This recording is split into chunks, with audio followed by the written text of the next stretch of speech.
4 பல் பூண்டு, 4 வெங்காயத்தை சாப் பண்ணிடணும்.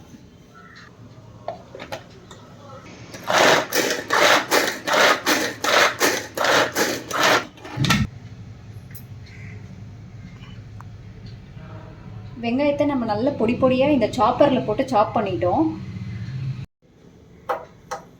இப்போ ஸ்டவ் ஆன் பண்ணி ஒரு நல்ல ஒரு அகலமான கடாய் வச்சுருங்க.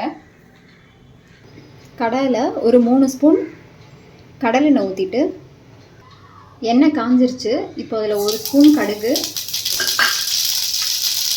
ஒரு 1/2 டீஸ்பூன் சோம்பு,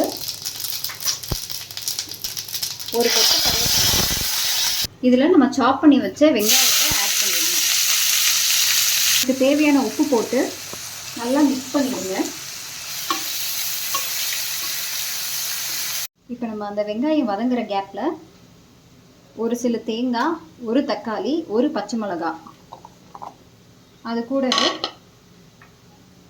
ஒரு 1/2 டீஸ்பூன் சோம்பு,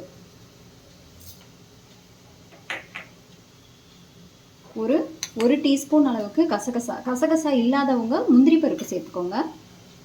இதை நல்லா தண்ணி ஊற்றி பேஸ்ட்டாக அரைச்சி எடுத்துக்கோ. இப்போ நம்ம இந்த தேங்காவை பேஸ்ட் பண்ணி எடுத்துட்டோம்.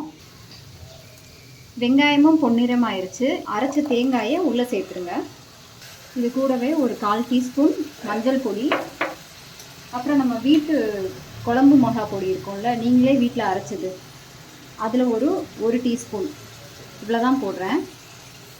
இன்னும் கொஞ்சம் தண்ணியை சேர்த்துக்கோங்க. அதை கொஞ்சம் நல்லா கிளறி விட்டு, தண்ணி போதுமான்னு பார்த்துக்கோங்க. இது நம்ம சப்பாத்திக்கு தொட்டுக்கிற மாதிரி தான் செய்கிறோம். ஸோ அந்த கிரேவி பதத்துக்கு இருக்கான்னு பார்த்துட்டு மூடி வச்சுடுங்க.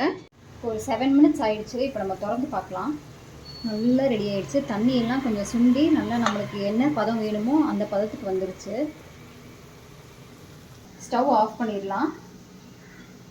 இதை சப்பாத்தி கூட சர்வ் பண்ணுங்கள். ரொம்ப இது பெஸ்ட்டான காம்பினேஷன்.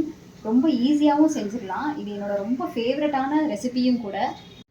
இது நான் ஸ்கூல் படிக்கும்போது எடுத்துகிட்டு போவேன். இது எனக்கு மட்டும் இல்லை, என் ஃப்ரெண்ட்ஸ்க்கும் ரொம்ப பிடிச்ச ரெசிபியும் கூட. இது அவங்களுக்காகவும் தான். தேங்க்யூ.